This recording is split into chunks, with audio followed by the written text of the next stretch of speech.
Now, if you followed his story, you already know the power in that voice. A sound that could shake a stage, stop a crowd, or melt a heart in a single breath. But today we're not talking about his biggest hits, or the Elvis numbers that made everyone cheer. No. We're going back to the quiet moment. That moment when Jerome chose to sing, "Put Your Head on My Shoulder." The moment that didn't just show his voice, it showed his soul. Before we dive in, this isn't your usual recap. What you're about to watch is a fan's perspective, a personal commentary on one of Jerome's most underrated moments on the clones. So yeah, better make a coffee for this one, folks. Because we're not just replaying a performance, we're breaking it down, feeling every note, and understanding why this one deserves way more recognition than it ever got. This is Top Up, and today I just want to talk about a performance that I feel a lot of people might have overlooked. It's not the loudest one, it's not the most viral one. Put your head on my shoulder. But for me, it's the one that defines who Jerome really is as an artist. It's his version of "Put Your Head on My Shoulder," a song that might not have been sang by Elvis, but somehow it fits Jerome's voice, his tone, and his heart so perfectly. Won't you kiss me once? Well, baby. Every time I watch it, I feel like I'm watching the real Jerome, the one who doesn't need to prove anything anymore. Just pure artistry. That you love me too.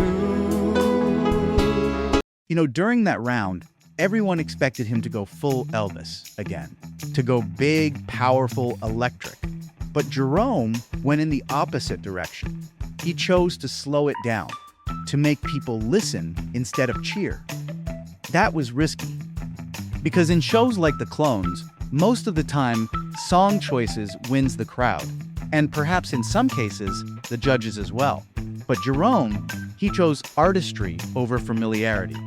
And honestly, that's what caught my attention, because I like that mindset.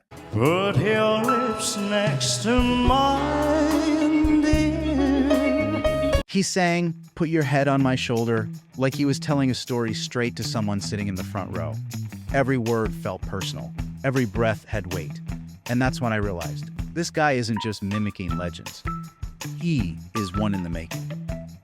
I remember watching it the first time. The lights were calm, the mood was gentle, the judges listening intently at the corner, and Jerome just stood there with that quiet confidence. No gimmicks, no tricks, just him and the song. And you could feel the air change. The audience started leaning in instead of clapping. People were listening. This isn't another Elvis masterpiece, but this one hits me right on the spot. People say. Here's the thing. This performance didn't get as much attention as his Elvis songs. And that's what makes it so special for me.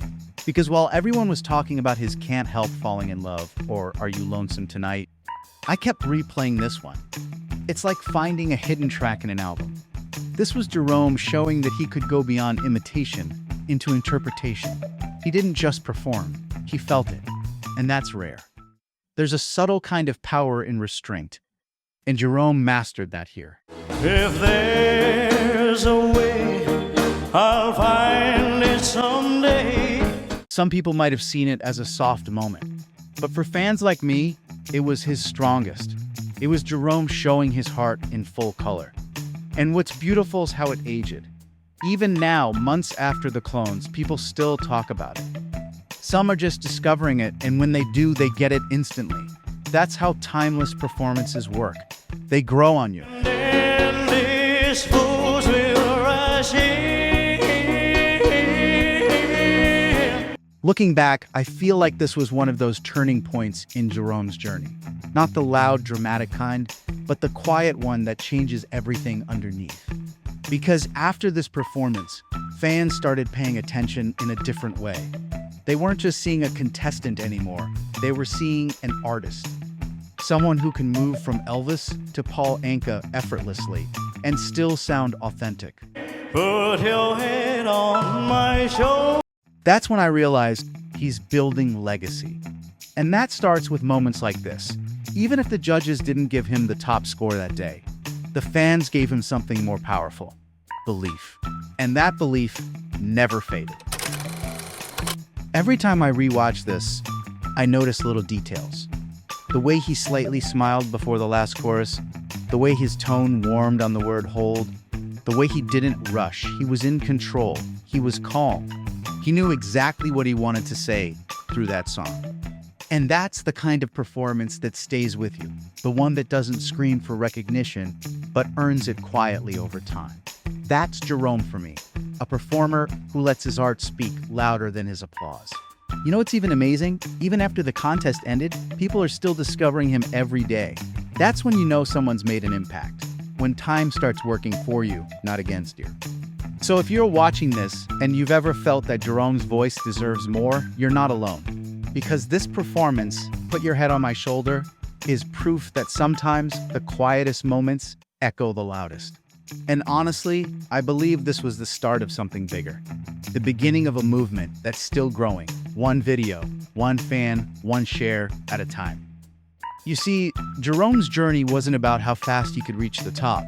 It was about how far he was willing to go. Won't you kiss me once, baby? Just a kiss goodnight, baby. Every round, every song, every loss, it built him. It shaped him. His journey wasn't a sprint, but a marathon. And what makes that powerful is that he never lost his pace. He kept showing up, kept improving, kept giving us something new every time. That's what real artists do. They don't rush greatness, they grow into it. Put your head on my shoulder. So when people ask me why Jerome still matters today, it's simple. Because his story represents every dreamer who didn't win the first time but kept believing anyway.